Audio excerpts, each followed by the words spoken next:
Phase Hero After Dark. Oh my goodness gracious. We are here so late. It is after 11 p.m. Pacific time. I'm here with Aaron Perrine. What's going on, Jamie? This has been a crazy day. This has been an insane day. This truly is like a crazy, crazy time. We're here at D23. Hello, I'm Jamie Jurek. This is our new channel, first time live. Is BD going to show up? Maybe. I think Jen is asleep. Based on the time, but don't worry. On our regular podcast on Monday, we're going to talk more about everything that's been going on D23 at D23. Yeah. The D23 showcase today was crazy, and there's so much to talk about. Yeah, there's tons. Aaron, why don't you give everyone a little quick rundown on what we did today? Oh gosh. So we got here midday as Jamie almost dies on screen. And we did a little bit of the show floor, saw Dr. Doom wreak havoc on the TVA. We also saw what other things? The Hulu. We saw American Horror Story. We did. I'm trying to think of what else. Well, we saw Rod of the Hut. Rod of the Hut. My boy, Rod of the Hut. A ton of Rod of the Hut. A lot more Rod than maybe you guys were expecting, especially if you've been on Jamie Drax's Instagram. It's Rodacon 2026. There was something. There were some other things that we did today. There's a lot. Like we saw Hannah Montana costumes. That's we saw true. like D23 really delivers. And what was great about this that is different from Comic-Con is that like none of the lines are very long. We wanted to take a picture with the VisionQuest costume, and we waited 3 minutes. 3 minutes max. And then we also got to take pictures with the Anna and Elsa like new character model costumes and stuff that they had out there, and Olaf, of course. And it took way less time than like half of the stuff that San Diego Comic-Con did. That line to get artwork of Frozen 3 at San Diego would have been like a 3-hour line. Yeah, for real. And it was maybe 20 minutes. So that's pretty cool. But, you know, there's a lot going on the show floor, but we want to talk to you about the Disney Entertainment Showcase because we were in the room where it happens. It was intense. As always, it went long. It was supposed to end at 9 and ended at 10 o'clock. 10 o'clock. And so we're just we want to go through it a little bit. And again, like, don't worry, BD and Jenna will absolutely share their thoughts come Monday. But like we're in the zone. We're so jazzed. Yeah, like of course. we walked out of the Honda Center just like ready to throw down with excitement, right? Because of how much is going on there. And if you didn't see, we are now on Threads. Phase Hero has a Threads account, and so we were live threadsing. Is that what you say? Right, I think so. All right, from the Honda Center, and they're like so much. Like Anne Hathaway came out, just to like be Anne Hathaway. Yeah, she didn't have any news. She's like we're working on Princess Diaries 3. Yeah, and that's coming at some point, but there was no real announcement. It was just like, I'm so psyched to be here with you guys, and I'm like, you've worked hard enough this summer. If you've seen the Invoke Street trailers and stuff, she's still working. She's still doing stuff. Good for her. Yes. We saw a really actually great clip, like a rough clip of the new Simpsons movie. We did see that. And that it was crazy. Very funny. Very funny. Long take. Homer trying to catch a home run ball in Stadium in Springfield. It devolves into this insane Rube Goldberg machine of different things. The ball bounces through the commentator's box. It goes through a Duff brewery distillery at some point. It goes through Moe's Tavern. It was just the most madcap thing. So that is really exciting. I'm really excited to see more from that. And it's funny, they showed it to us way before it was done too. Oh yeah, like Homer was kind of fully animated, but a lot of the back stuff, the backdrops weren't. It was interesting. And I feel like, I don't know, I'm somebody who I grew up on The Simpsons, but I haven't watched it in years. Of course. And I feel like this is the kind of movie where if you haven't watched Simpsons in like over a decade, you can jump into it. Absolutely. No problem whatsoever. Like literally none. It's gonna be a fun time. It's called The New Simpsons Movie, which I'm like, wow, search engine optimization, doing real work. Truly. Yes. And then it was like Pixar time. Yes. Pete Docter came out. He gave a little tease about Incredibles 3. And I have to be honest with you, I'm not really an Incredibles. You're not really? I know. Oh You'd think God. us of having like a superhero fans and podcasts. I know. Aaron, so you talk about it because you care more. Okay, yes. So Incredibles 3, of course, we're further along in the future. First movie was about Mr. Incredible. Second movie was about Mrs. Incredible, Elastigirl. And then the third one is about to be about the kids. So it's a new dawn of heroism in the Incredibles world. There are now like franchised teams, well-financed franchise teams. That was like a league of superheroes of some kind. He's like, we wouldn't know anything about that. I cannot wait to see who they get to play the guy who's bankrolling these teams of more modern heroes. So while Mr. Incredible is grappling with being a kind of a relic of the past, and can he still hold up to the modern ideal of heroism, the kids have been sneaking out at night like their dad in the first movie and protecting the city. And of course, it's like, okay, like, Dash and Violet have pretty good control of their powers, but Jack's like a real wild card and kind of dangerous, and they have to figure out how to deal with their sibling. And all of this coincides with a new villain that's actually a super villain, not like Syndrome, who's like kind of a ridiculous wannabe in some ways. Like he's more powerful than the entire family put together. And of course, then when we're about to get more information about him, they have Edna Mode interrupt and be like, don't give away the whole movie. And then insult P. Doctor's fashion sense a little bit. And so that is coming in like it's 2028. I wrote it down. It's summer 2028. Summer 2028. Nice. I wanted to shout out people keep joining the chat. Thank you guys so much for being here with us this late as we like kind of after dark chaotically just share. Thank you guys for your comments. I can't promise I'm not gonna rag on Cyclops though. I just can't make that Connor, we'll get to you in just a little while. I will say though, one thing about this panel, we're getting to a point where I'm like, all right, come on, where's the juice? But a pretty cool thing came next, and that was the Coco 2. Yeah. Coco was a little teenager now. They showed him.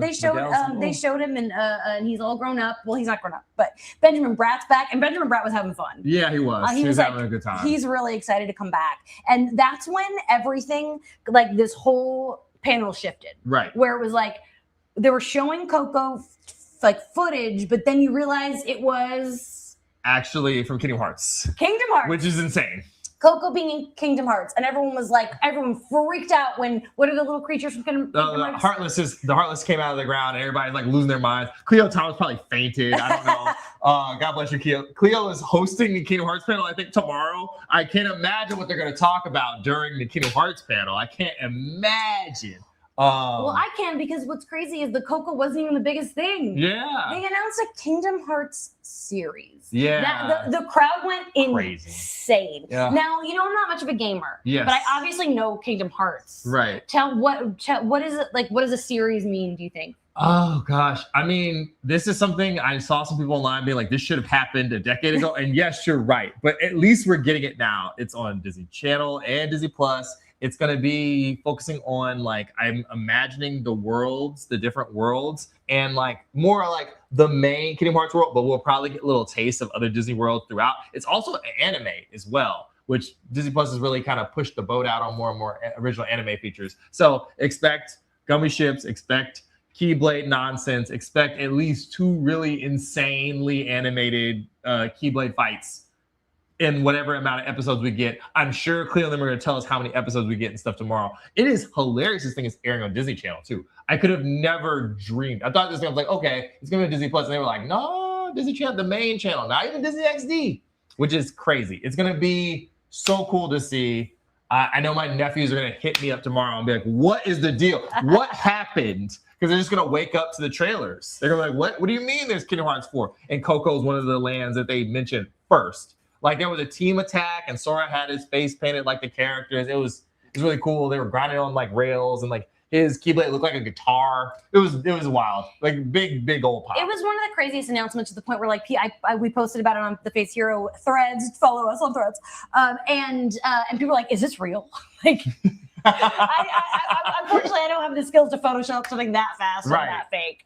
But so that's pretty exciting. And then Lilo and Stitch. Oh yeah, Lilo and Stitch too. The little girl is so adorable. She's so sweet. She's so cute. I remember like she was around at Comic-Con last year, and she's just like I can't pretend that I'm excited to go see Lilo and Stitch 2. I probably won't, but I know that a lot of people are hyped that Angel is going to be in Lilo and Stitch 2. That was kind of the big announcement for Lilo and Stitch. When they said they were going to make a sequel to this movie, I was like, well, what's the freaking plot of it? The only thing that exists is the direct to home video sequels. And they're like, no, we're totally going to do that and the series. That's the plan. So you get Angel. I thought when she's like, has anyone seen Stitch? I thought he was going to roll out there in that little car.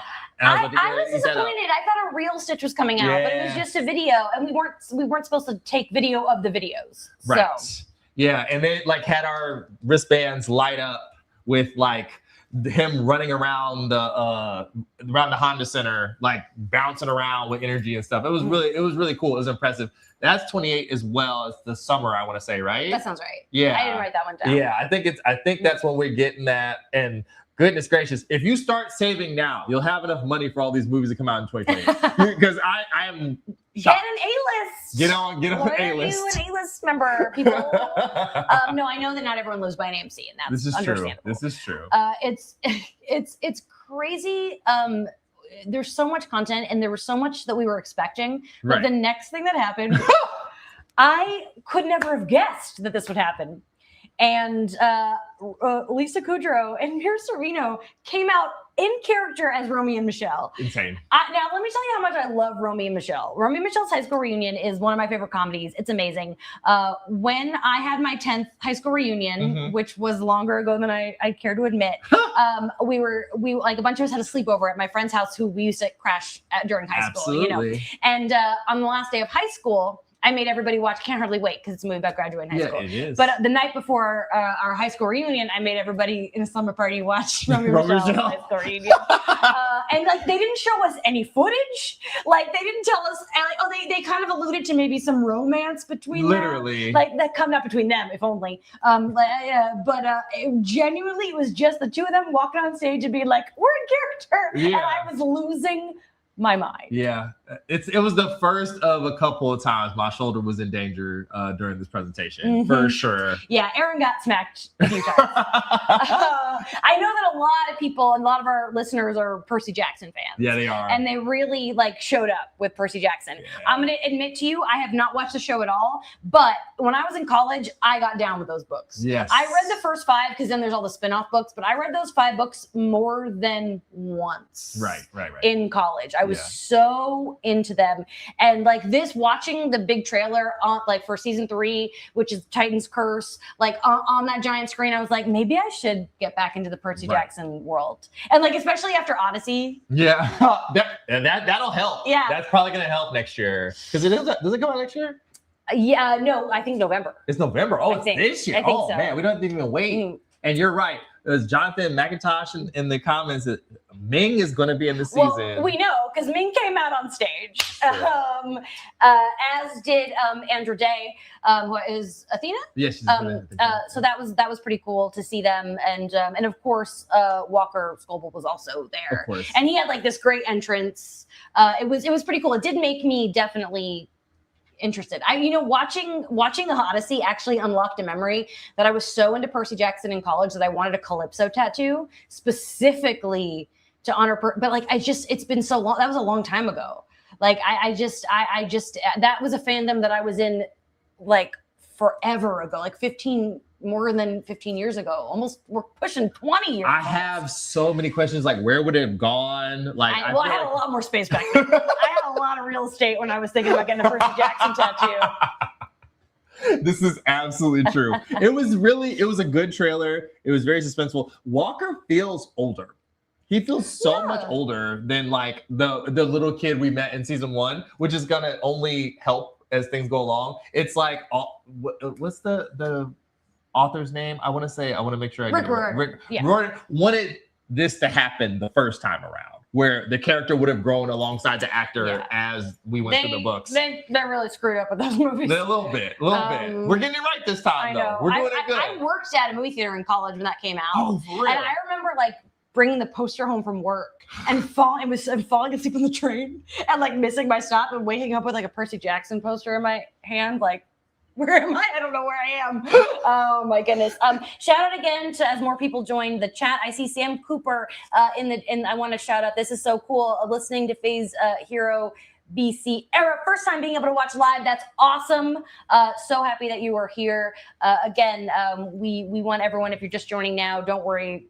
BD and Jen are gonna share their thoughts on all that stuff. But we're gonna get deep on Marvel, but we're not there yet because we're moving through. We are moving through. Anything else about Harry Potter? Harry Potter. Ooh, Freudian. That was a Freudian. Yeah. I wish that this wasn't live so that I could cut that out. They're similar. They are super similar. And it's okay to admit that they're similar. They are. It is. Hopefully Rick doesn't disappoint his fans. Yikes. But you know what's not going to disappoint your fans? Camp Rock 3. That's right. Amazing segue. Thank you. I'm gonna be honest. Was too old for Camp Rock. Really? I'm too old. Too old Jenna for Jonas. is the Camp Rock fan on this panel, and I feel like she would have gotten a lot out of all three of the Jonas Brothers walking out at the same time together. They got a pretty warm reception from this D23 crowd. For sure. I did watch their recent Christmas movie. Yeah. Because Chloe Bennett was in it. Oh, that's true. So I had some knowledge of the Jonas Brothers, but I was just a little. I say I was too old, but we're the same age. We're the same age. She's like, yo, you can't have Jonas Brothers either. Yeah, the performance, they did like a whole live performance. Like with all the new kids did a performance, and like that was pretty cool.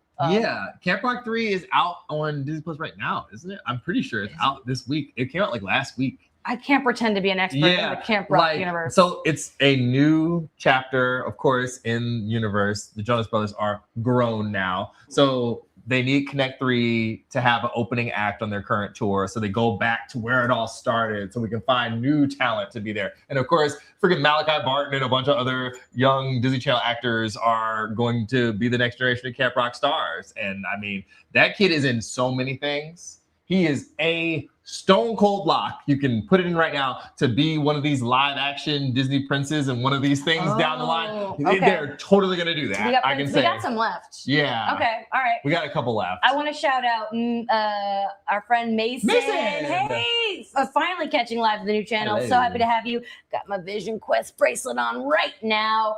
Love to see everybody here. All right. So Camp Rock. We're moving on. Yes. Okay. The next part shook me a little because Queen Latifah and Dennis Leary walked out. Very weird. Talk about Ice Age boiling point. But here's the thing, like I totally forgot that like the Ice Age is technically Disney now. It is. I got so confused. 20th century, yeah. I was like, I'm so happy to see Queen Latifah anytime. But I was confused. You kind of missed this. I heard Queen Latifah's voice and then ran back into the arena because I heard her voice. I literally turned to the stranger next to me and went, Aaron's missing Queen Latifah, as if that stranger cared. But I was like devastated. And like I don't think I've seen an Ice Age since the second Ice Age. This one is boiling point is like we're getting closer to the point where there shouldn't be dinosaurs anymore, and that's a problem. Like they showed a little bit of it where like Scrat is trying to like do something and then there's like lava flows, and they've been so cagey about showing us more of this movie. The teaser trailer they put out earlier this year was like 5 seconds. Yes, but I saw that in theaters before Toy Story 5. Really? And that teaser trailer is a spoof on Jackass. Oh. And so, like, I was in the theater watching the trailer, and I was with my best friend Jake, and I was like, but Jake doesn't know Jackass. So I was like, I'm like dying that Ice Age is doing Jackass. But that's I know the Jackass franchise better than I know the Ice Age franchise. I know you do. But you know the next thing. You know the next thing very well. This is the moment. Everyone, I had like a few dream things that I wanted to happen. And let me tell you, every single one of my dream things happened. And the first was that Catherine Hahn came out to talk about Tangled. Everyone knows I'm a Frozen girl, but and I'm not really a live action Disney person, but Tangled is like the first time I've ever been truly excited because Catherine Hahn as Mother Gothel is the greatest casting we've ever gotten in a movie since Glenn Close as Cruella de Vil. I think was the last time we got such a good count. So just talk a little bit about this. I was really, really happy for Jamie when this came through. Like this is one of those things where everybody in the group chat for the show immediately was like, Jamie, congratulations. Way to go. Catherine Hahn as Mother Gothel, inspired. Their lanterns came down from the ceiling, like physical paper lanterns came down from the ceiling, and then like the logo lit up, and there were lanterns on the screen. Really, and then we saw like they showed like the hair. We followed the hair all the way down. Yeah, I think it's good casting. It is. It's gonna be fun. And but it would just seem like so. Aaron and I were not in the room 2 years ago when they did the Agatha, and when they sang for Agatha, and that was devastating, but we got our moment with Catherine Hahn.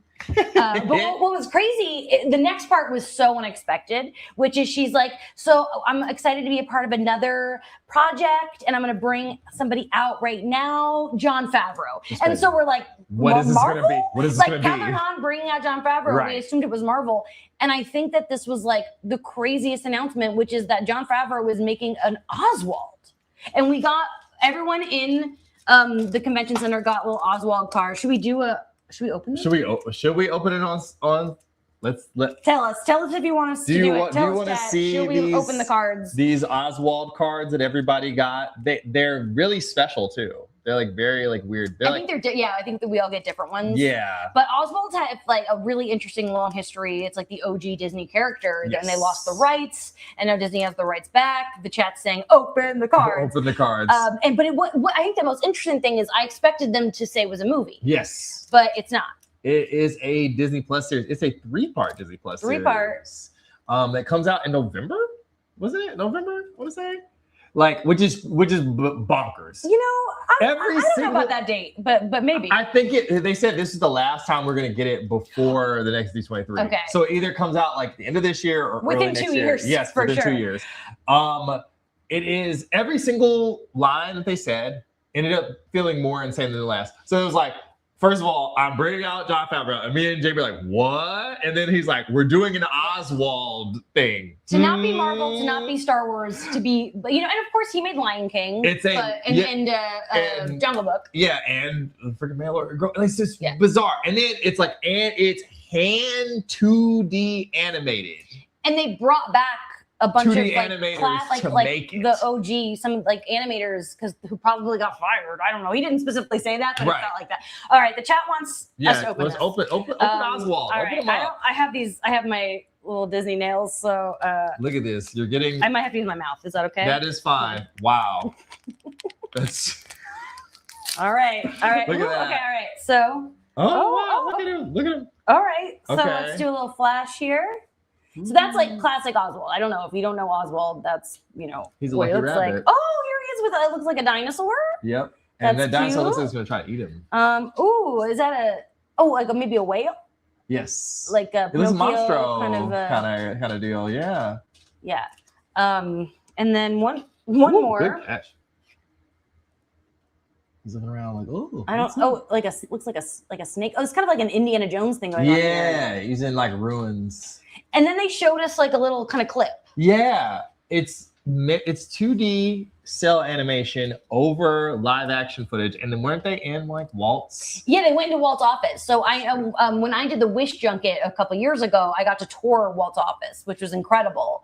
And like and Oswald messes with the piano. That was like the Sherman brothers would go in and play the piano for Walt. Oh, that's cool. So cool. Yeah. It was really, really dope. And yes, you're right, Chris. They did trade a sports broadcaster, to get the rights to Oswald back, which is hilarious. It is one of the weirdest things that's happened in the history of that company. And there's been a lot of weird stuff. So Oswald, 3-part series coming soon. But now the part that most of you are here for. Main event. I feel like we should jump ahead and then we do this last. No, man. No. We won't do that to you guys. This is like the moment Feige comes out. And what was interesting was, in the past, Marvel kind of has ended the panel. When I was there, 4 years. Well, they ended with Avatar, but before that, it was Marvel.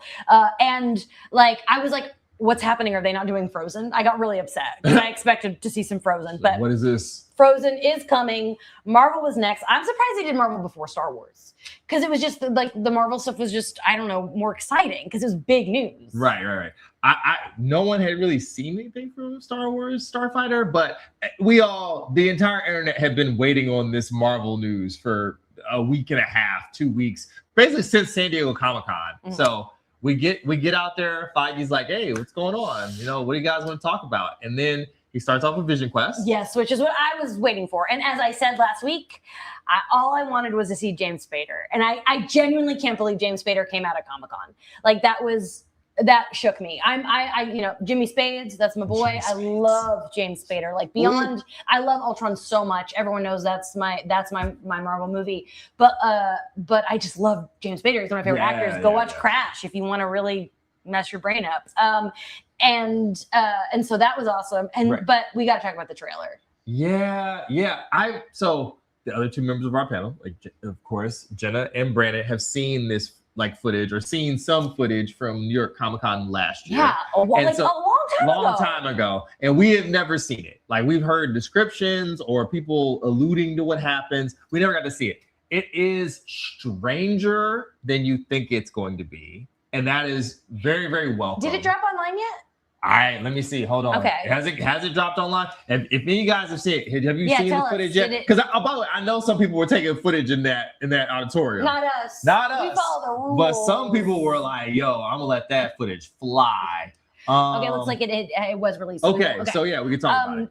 Well, we could have talked about it anyway, but now we don't have to describe it to people. You. Okay, so what was awesome to me is how much this does feel like the closeout to WandaVision. Yes. Because they're like all the TV watching stuff. And if you remember, back in the old show, Jim Viscardi once said he wanted James Spader to show up sitcom style as a human and be Vision's dad. And Jim Viscardi, it finally is happening 5 years later. And I'm thrilled. It is really amazing. Like they kept saying like, oh, it's a story about fathers and sons. And like, oh, it's this like weird sort of family drama where it gets the heart of being a human. Like, no, but for real, like James Spader is a father figure to Vision in his lushly padded, I don't even know what era cinema room where he's just reliving parts of his life. We saw Age of Ultron footage. We see some WandaVision in there. Like, I was like, what is happening? It looks so freaking interesting. It was like, no shock. It was my favorite thing we saw today. Really? Okay. Like it was, I'm just obsessed. I can't wait to see this program. I haven't been this excited since Agatha. Oh yeah. You Yeah. know? And they really emphasize like it's a BD's trilogy. Here. Hey, BD. Thanks for being in the chat. We miss you. Don't worry, BD. Everyone knows that you're going to talk all about this on Monday, on our show on Monday. So it's all good. Look at him. But BD, drop if you want to give us a 10 score of what you thought of the VisionQuest trailer, even though you'd seen it before. I like genuinely. I'm just so ready for this show. Oh, also we have to talk about James Jarvis. I love that. The Agent Carter representation is pretty special. It is really interesting when they were saying like, oh yeah, it's like physical or human representations of every single AI/assistant that's been in the Marvel Cinematic Universe. They really meant that. Mm-hmm. Like it's all of them, and it's bizarre. In fact, like this weird way this is coming together. I cannot wait to see how this comes through. And if you haven't watched like Picard over on Paramount Plus, or you're not big on the Star Trek, Terry Malice knows what he's doing. I'm really, really enthused about the show. Completely in.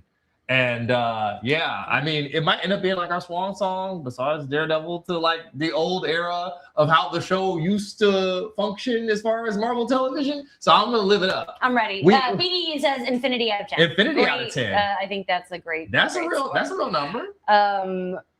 Amazing. I want to just keep talking because I just can't believe that James Spader came out on this. Yeah, I mean, and it really looks so freaking different than what I like. When people were explaining, I did not think. I'm like, yo, what is happening? I'm so thrilled. And then something weird happened that I still don't really understand, which is Hugh Jackman came on the screen. He did. And was like, oh, you're going to talk about Doomsday, and he's talking as though he wants to be in it, but they didn't really confirm. He was talking off screen, or like talking to Ryan Reynolds off screen, obviously. And by the way, you don't know if it's Deadpool or Ryan Reynolds. I think it's supposed to be Ryan, and they're both like asking Kevin Feige, hey, yeah, you see you guys do D23. Hey guys, after we did Greatest Showman musical, and I'm like, you didn't come out for this, but here you are for Doomsday. What's going on?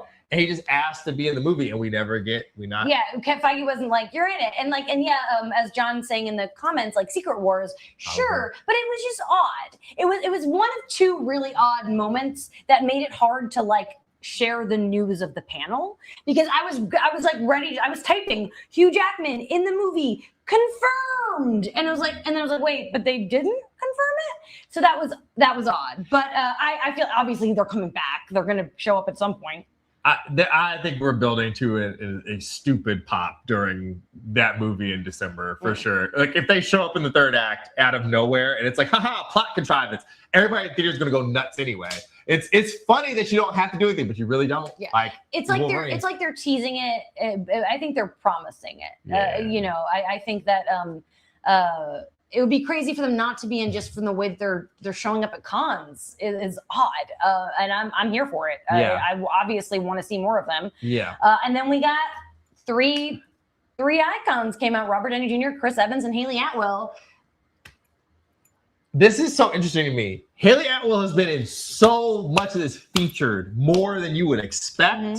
And I am very happy to see Captain Carter be around and be like a thing. But I'm like, y'all feature her in this a lot. Is she in this movie a lot more than we think she's in this movie? Like, what's going on? I kind of like feel like she better be at this point. For real. I'm here for it. Yeah, and it is fun to see all three of them banter back and forth. Although I wish we'd have got Evans's mic working a little bit better. It was some flubbing going on. Like it was. Oh, we'll get to more of that at the end. It was worse technical difficulties than that. But yeah, it's fun, and they introduced Doomsday, and it's the footage you've all heard about. But now it's out, and everybody's seen it. Yes, so you actually can freaking talk and seeing it yourself. This trailer did a lot more for me than the last trailer. Aaron and I think are not 100% on the same page with this, which is like I'm not like super like it didn't like stoke me the way it stoked you. But it did jazz me up a little more than the last one, I think. And just like it was emotional. Yes. Everyone's going through it. The Fantastic Four are like upset about what Doom's up to.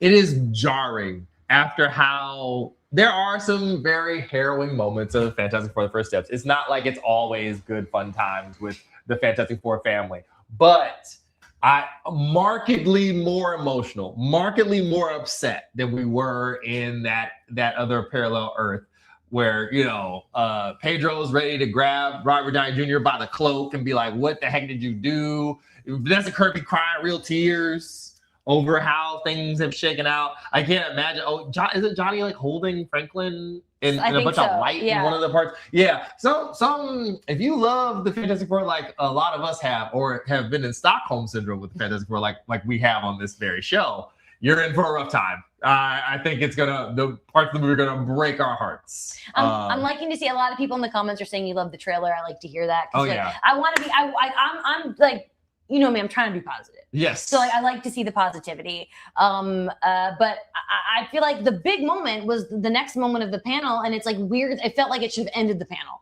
and it's weird that it didn't. But it was. I mean, the reason for the season, the X-Men announcements. Yeah. So, and like there were a couple shockers. Yeah. There were a couple Sadie came out. Yes. I think we all know that Sadie Sink is Jean Grey. I think we know that by now. And then Kit Connor we already knew about Kit Connor as Cyclops, who I think that's great casting. It's going to be hard to hate him because we all know I hate Cyclops. And then the first big shocker, Christopher Abbott is Professor X. Crazy. And I think that is a great casting. I think he's great. And what's interesting is that he just had a baby. Him and Aubrey Plaza just had a baby. Yes. And like those are like Marvel super parents now. That's like that's kind of crazy to me. Yeah, it's pretty nuts. It's pretty crazy. But Christopher Abbott is like he's a really great actor, but a lot of his work is like weird indie cool stuff. Like a movie with Aubrey Plaza, the Black Bear is a really good movie that he's in that I really love. He's in Poor Things. Yes, he is. So he's I think he's a really interesting choice for Professor X. Yeah, this is one where this is not where a lot of the popular fan cast would have went. So that's kind of interesting. And also not the member of the Poor Things cast that we all thought we were going to see walk across that stage today. Good point. Which is very, very interesting as well. It's going to be really interesting because this is, besides Fantastic Four, probably the most talked about casting in the Marvel Cinematic Universe post Endgame. Like everybody's been like, who's gonna play all the X-Men? And no one really had that on the board for Professor X. So I'm excited to see and also just Professor X. Yeah. Well, okay. So I also, one more thing is I think it's really cool that it's not someone who's like super famous. Oh yeah. I mean, he's seasoned, he's established, he's a great actor. He's going to be amazing. But I think it's cool that he's not the big names we thought. Yeah. And then we got Samara Weaving. We already knew as Emma Frost, but she came out, which was really cool. And then a bit indie as Rogue. That's fun. Obsession fans line up. It is crazy. Like we saw Obsession, and it's one of my favorite movies of the year. I think it's incredible. And like she's gonna be in Marvel. She has to be. I when she said she wanted to, and also I saw who said in the chat. She ran a masterful misdirect in the press talking about Mystique. Like, chef's kiss, the Iman Vellani school of pump faking everybody into oblivion. I have to respect it. And she gonna get her bag, and she's a good actress. So this should be really, really interesting. No one had that. I didn't think anybody had her as Rogue. I said it, not on this podcast. Really? But okay, there was a rumor that Kaylee Spaney was going to be Rogue. And I was talking to Tony, and I said, I love Kaylee, but I don't see her as Rogue, because I see her as like an Anna Paquin type of a Rogue. Sure. Where I want a sassy, flirty, like X-Men the Anime Series kind of a Rogue. That makes sense. More comic Rogue. And I literally said to Tony, I was like, Indy would be great, because we were watching Obsession. Sure. And I'm just so hyped. I think she's going to be amazing. And it's who's going to be Gambit. Yeah, see, questions. There's some other fun things to fill in. They did not give us everybody. And he made sure, Kevin Feige was like, this is not the entire cast. Mm-hmm. This is part of the cast. So I mean, I'm surprised we didn't get a Beast coming out there. Yeah, there were rumors about things. We'll see what happens. I feel like it's so hard with like where the movie is, because they haven't started shooting it yet, right? They haven't started shooting I don't think so. Oh, and yeah, it's important to say that Jake Schreier also. Oh yeah, Jake Schreier was out there in his yellow shoes or yellow shoelaces, one of the two. I was like, man, you can figure out which one's Jake. Excellent. And if you haven't gone and seen it, if you love Spider-Man Brand New Day and love Yelena, go watch Thunderbolts. Go do that. I feel like that might help you on the road to Doomsday. I think it's fair to say that everyone in this chat right now it's been hilarious on Threads though. People are like, where did you guys meet this Yelena woman from? And I was like, there really are two different internets. Like in our world, this is just common knowledge. I'm like, where have you been? Yeah, I do think a lot of people are seeing Spider-Man we literally had a Lyft driver today that was like, oh, I want to see Spider-Man. I haven't seen a Spider-Man since Tobey though. And it was like, well, you got to see the last one to understand what's happening. The silence as we both tried to compute what to tell this man what to do before he went to see Spider-Man Brand New Day was wild. It was very funny. Yeah. And then Maya Boyd as Storm. And Maya Boyd has like almost no credits on IMDb, which is exciting. She's been on Broadway though. Actress, yeah. So I can't pretend like I know her, but she seems like a great choice. Yes. Aaron? So she's like a trained dancer, like she's like ballet style, like performance style trained, and like Broadway. So people were really concerned that like you can't bring like the gravitas that you need for Storm without like a certain bit of your background. Also, I am always fascinated when the internet works itself into a shoot thinking it's going to be one person or two people, and then it's just someone else completely. This was a fun left field. Yeah, it was a fun left field, because we were like Googling like, yo, what's in the IMDb? Like, let's figure out what's going on. And it's like, oh no, she's just like a really, really well-trained stage actress that has a lot of presence on stage, and I'm sure she's going to do fine. The thing that I thought would happen with it did not occur, but we're still on the board. That still might be the case. We'll see. I just like having it because there was so much discussion. Yes, there was discussion about the X-Men cast, but there was so much Rogue and Storm talk before this that I'm like, finally, you have both of them. Yeah. So we can just have it out. Like, no more like, if they screw this up, everybody seems to be happy about the choices. Which is nice. We talked about this a lot in the pod of like, this X-Men casting is going so much more smoothly than the Fantastic Four. Like, really, that just took forever. And then the next bit of news is the second part of the panel that like didn't totally work for me, and it's because Adam Driver came out, and that's awesome. But then he said, okay, so he announced himself as Magneto, and so we're in this panel to share news. So I'm literally posting he's Magneto, and he's like, never mind, Mr. Sinister, which personally I much prefer that casting. Adam Driver as Sinister to me is a way better, more interesting casting than Magneto. Yes, I think he would have also been a good Magneto. But it confused me to the point where I missed a lot of the Ahsoka stuff because I was confused trying to post about this. But I'm just, first of all, I just want to say, I'm just hyper getting Sinister. And it's going to be dope. And he's going to be good at that too. Like he's probably going to be better at that than the thing that everybody thought he was going to be. But this is why it's important to follow young Brandon Davis. Because when I got confused, I'm like, I'm going to BD's Twitter and figure out what the heck's going on. Because you got half the press corps saying he's freaking Magneto, Magneto, half of them saying he's Mr. Sinister, half of them using the actual name that he used in the actual presentation, which is like one of the alter egos slash whatever. He deep cutted it. Deep cutted it. Jenna would remember. Jenna would have known immediately. She'll talk about it. Yeah, right. Jenna would have been a good person to have in that moment. Right, because I was like, And I'm like, oh, okay. Once I figured it out. But it took a second of consorting amongst the press because everybody heard Magneto and went, oh, type. And I'm like, no, not really. That's funny, Mr. Charlie. RDJ is Magneto. Yeah, just let me be everybody. Oh my God, I'll be but it is going to be fun to have him as like, you know, an antagonist and an X-Men villain that everybody's wanted in these movies for forever. Yeah, I think it's going to be awesome. Yeah. And then anything else we want to touch on the Marvel? It was pretty like I think that we got more than they got at San Diego. Yes, it is fair to say? because they didn't bring as many people out there, but there was like X-Men casting. There was like what's it called? There was like what they showed the VisionQuest trailer, and then they're like, come on back because I'm sure at New York Comic Con you're gonna get something else. And they showed some stuff from the Wolverine game. Yeah, Wolverine as game. well. I thought for sure because also the internet said this too. I thought we were totally gonna get an in-game encore recut trailer of some kind. Yeah, they mentioned it, but they didn't show us anything from it. And by the way, they're keeping that under wraps. You got to go in that theater and pay that money to see that crap in Infinity Vision, and I will be there too with a ladle. Of course. Unfortunately for me. It's gonna. If I see it twice, it'll then get tied with Twilight and Revenge of the Sith as the movies I've seen the most in theaters because it's close. So we'll see. But then it was time for Star Wars, and again, I think that they should have done Star Wars first. But first of all, when Hayden Christensen shows up somewhere, I lose all sense of anything. So I was just so excited to see Hayden Christensen. This is true. But Rosario was there, Imam was there, and so like that's the core, right? And then we watched the trailer for season 2. It's true. Which Ahsoka's, I'll admit, not my favorite Star Wars show because it ties in a lot with Clone Wars, which just isn't my thing, but I do love Rebels. Yes. So the Rebels tie-ins I'm into. And so I'm like, I'm gonna watch it. I can't pretend I was like, yeah, Ahsoka season 2, but it was still like again, Hayden Christensen was on stage. Of course, that's awesome.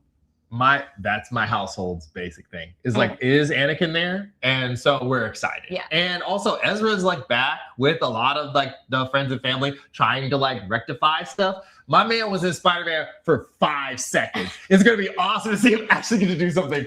Actually as Ezra Bridger for the first time in God, I don't know when the heck was the last season of Rebels. I have no idea what time is. Everything's been so long. But we saw some Ahsoka's costumes. Yes, we did.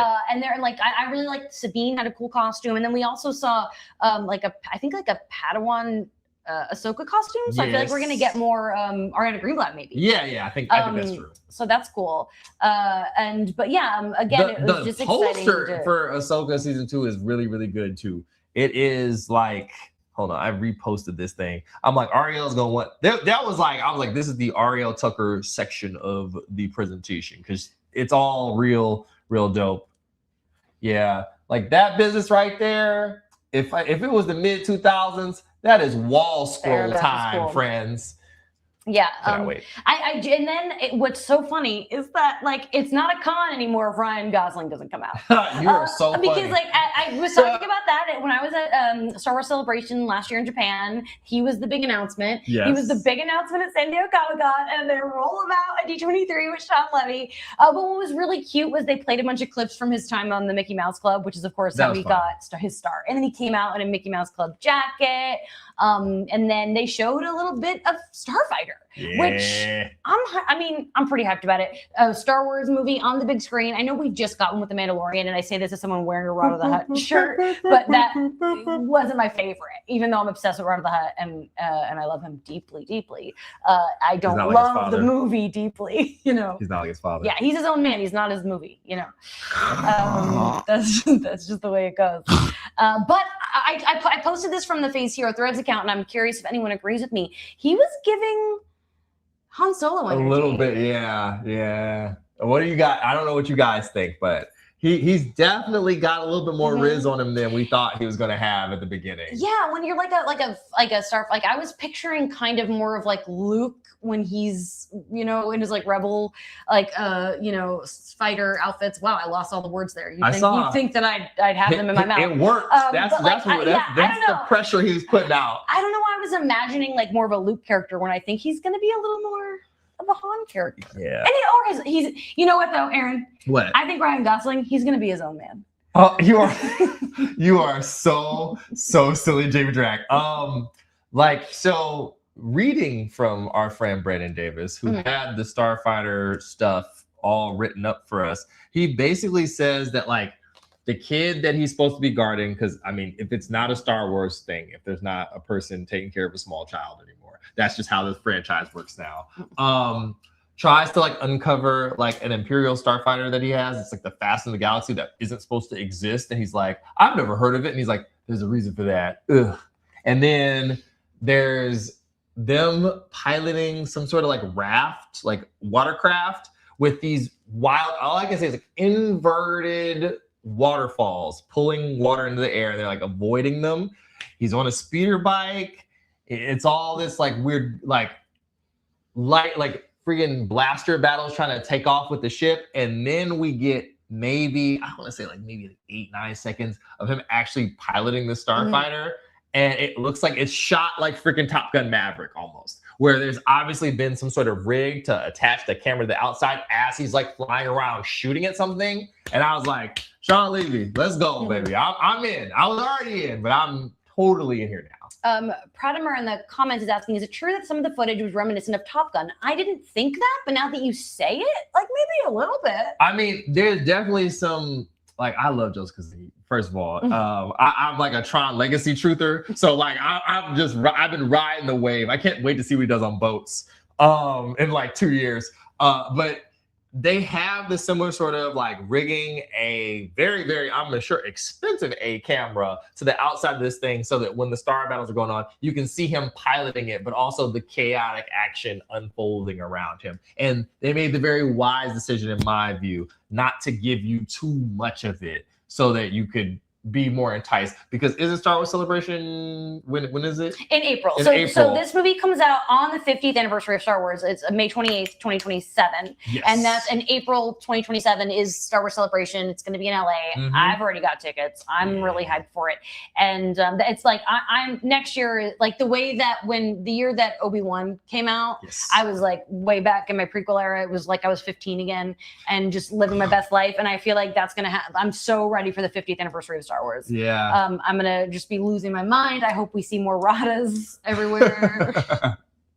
I am surprised that there wasn't a little bit more for the Star Wars segment of the presentation. I am a little bit shocked at that. I thought for sure you'd get something else. There was suspiciously little parks in here. I think it's because they're saving. Well, yeah, there's parks, but for Star Wars, I think they're saving everything for celebration. Like, I don't think they were going to announce something new. And yeah, parks also had their own panel, which I don't know anything. Starfighter did look dope, and that's great. And we love Ahsoka in this house, so I'm excited. But yeah, I'm really, really fascinated.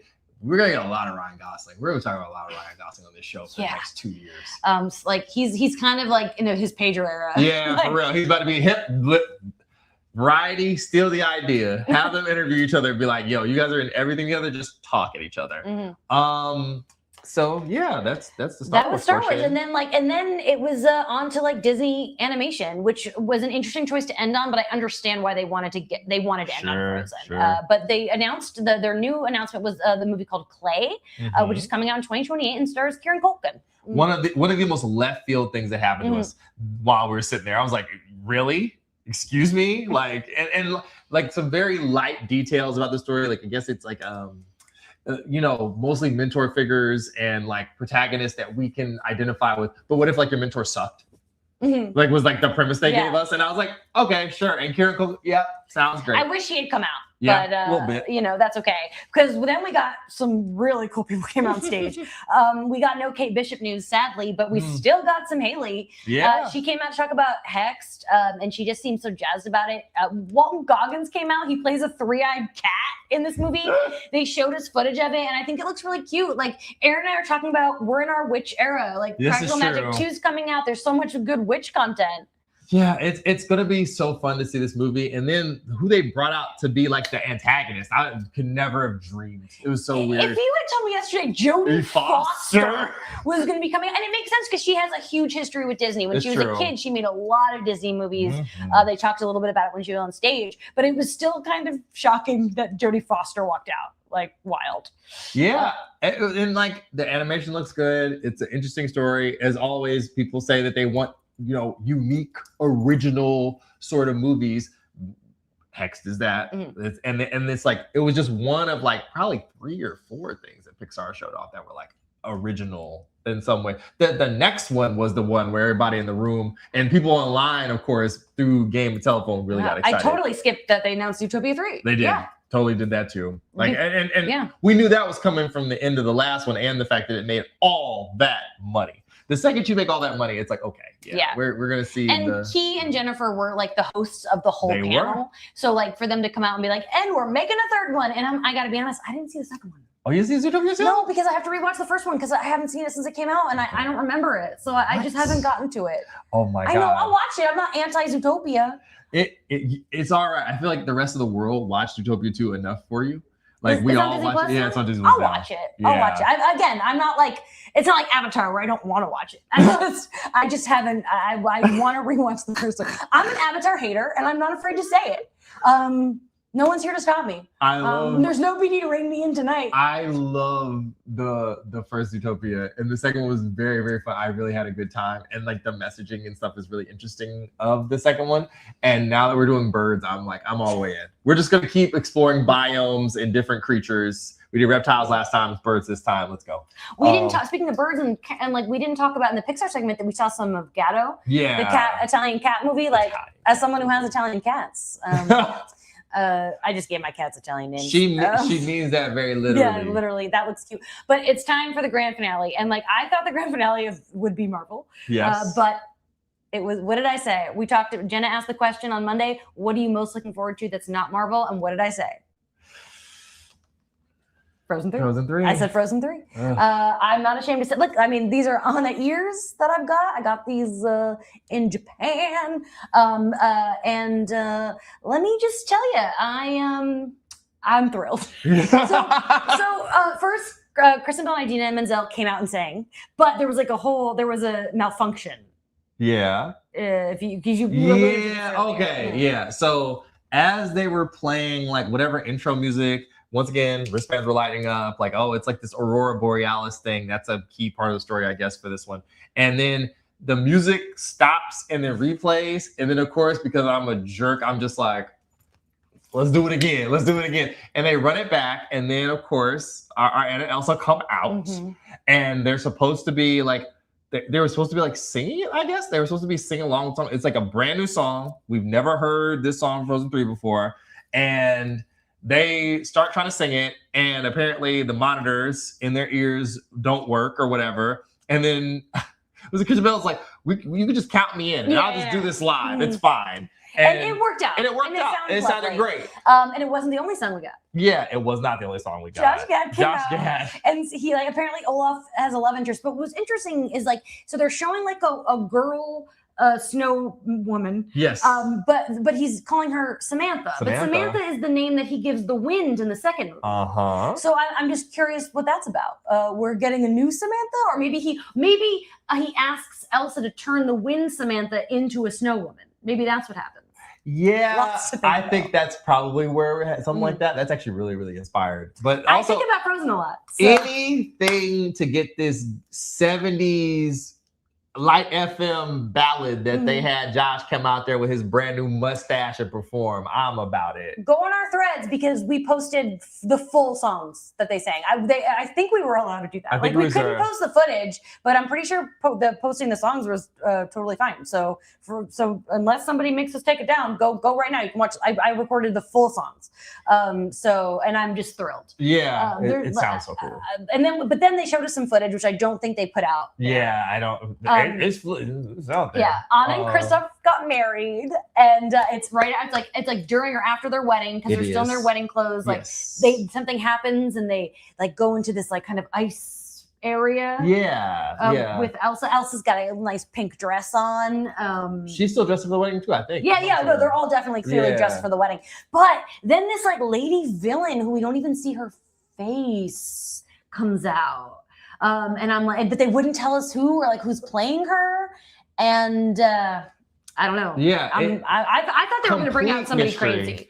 The last time we had a Disney villainous shrouded in so much mystery was Moana 2. And I enjoyed that song quite a bit. So I'm like, you're on the clock, mystery woman. It's got to be somebody who has pipes. Yeah. You know, like that's it. I mean, like it is funny that, you know, we got a whole like X-Men cast and everything, but I said I wanted James Spader, I wanted Catherine Hahn, I wanted an X-Men cast, and I wanted some Frozen 3 songs, and I got everything I wanted. Aaron, did you like? I was deeply satisfied. Were you satisfied with what we got? I was satisfied with what we got. I just thought that after last, because I don't know, were you in there last time for D23? No, we were at the Disney Princess concert. We were at the Disney Princess concert last time. That I feel like they did parks crap in there last time, and I was like sitting there like, oh, they're gonna talk about Infinity Defense while Kevin's up there or whatever, and that did not happen. That's a bummer. So that you were expecting that. You gotta actually get a pass to go hear about that, which I'm sure will be worth it. I'd go buy one off the street to hear Cleo and them talk about Kingdom Hearts 4 now. I was like, well, what are they gonna like other than just like teasing it? What are they gonna do? And then after tonight, I'm like, no, that's the panel of tomorrow right there. You got to be in there to hear whatever the heck's going on. Apparently, there are real plans going on for stuff. But there's another important panel happening tomorrow, and that's the Spider-Man panel. If you're listening to this right now and you're here for D23, you can't miss that because you might see host of the show, Brandon Davis, hanging around. Maybe. Maybe I don't know. I don't know where you'd see him. Maybe just in the audience. Maybe. I mean, listen, he likes Spider-Man. Yeah. He hosts the show. Yeah. If you're in the room at some point, you'll probably see VD at some point. At some point. Yeah. Who knows? So that's really exciting. Thank you guys so much for hanging. It's late in half of this country. It's after midnight, and there is 50 plus of y'all still in here banging strong.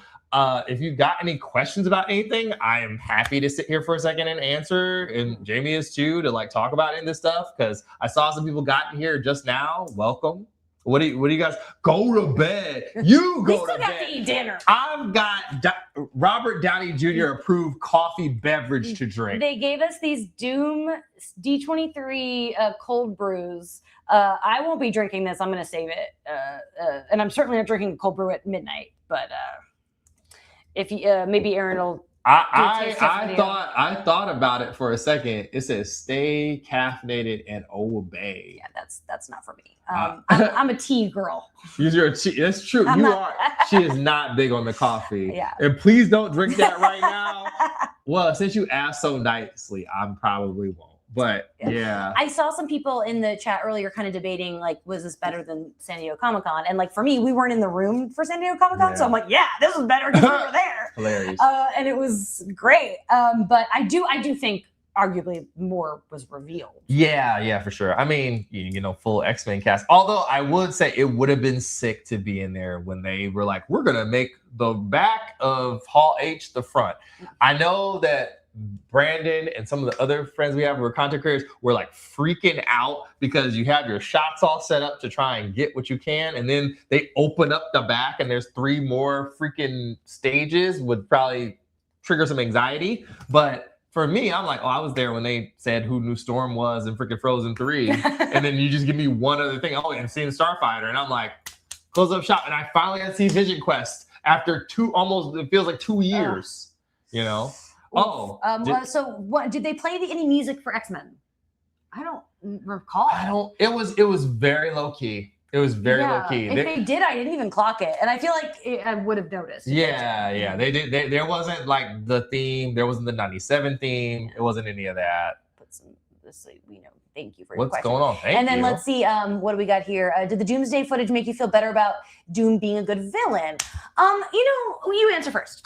I feel like hearing the accent and seeing how much the other actors are emoting against it is going to make you kind of buy in on this. I know that the casting had criticism at the beginning or whatever, but like we're here now, and also I'm just gonna be hyped because I think Brandon and some other fans have been like, you haven't felt quote unquote the stakes, the like lethality of the multiverse saga. I feel like he is going to inject some quickly into some of our favorites. I fear that some of our faves are not going to make it through December, and we might not be quite as gutted as we were during Infinity War, but it's going to be darn close. I am scared for Joaquin Torres. I'm scared for anybody who's a normal human being. That's a good point. I'm scared for Bob.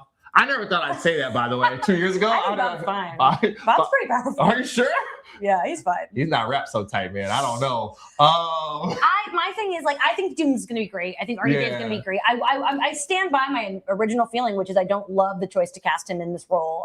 It's not my favorite choice, but I still think he's going to be good. Like, I have no doubt that he'll be good, and that I think Doom will be an interesting villain. It's Doom. Yeah. This is just like a random question, but we can answer it. Any new shows you can recommend? Man. I'll tell you right now, I love the new season of House of the Dragon. I'm like really back in my Game of Thrones era. I've been rewatching the Game of Thrones and enjoying my life immensely. So, and other than that, like, the Vampire Lestat concert drops next Sunday, and I'm really hyped about that because I loved this season. That's the TV I'm watching. I really have been enjoying the new season of DR from Detroit on ye old Paramount Plus. It is like part like film noir style mystery show, and in this season, it's like, what if you mix that sort of detective work with like National Treasure? It's been a delight to watch. Diarra is so funny. I actually got to interview her, but like watching it on my own has been like hysterical. There's at least 2 jokes episode where I'm like, who wrote this? Like, this is very silly. Like, just very ridiculous concepts. And people say they want like very original things. And this is like, how the heck did you think this up? Like, you're a woman who was an English teacher who got ghosted on Tinder and then became a private eye as a result. It's batshit. It's crazy. Cool. I think that's a great final question to segue into. Obviously, X-Men 97 is incredible right now. Yes. And you're going to want to tune in on Monday for our regular showtime at, I believe, 11 Pacific is when we're recording now, so we can talk about the finale, because there's a lot of stuff to just talk about the X-Men finale. What an incredible season. Thank you, everyone, so much that tuned in so late. Like, for some people, it's a lot later than midnight. Right. For some people, it's just the next day. So we really, really appreciate you. Jamie's been to D23. Yeah. It happened. It happened. 3 D23s in a row. I made it. I'm here. Any final words, Aaron?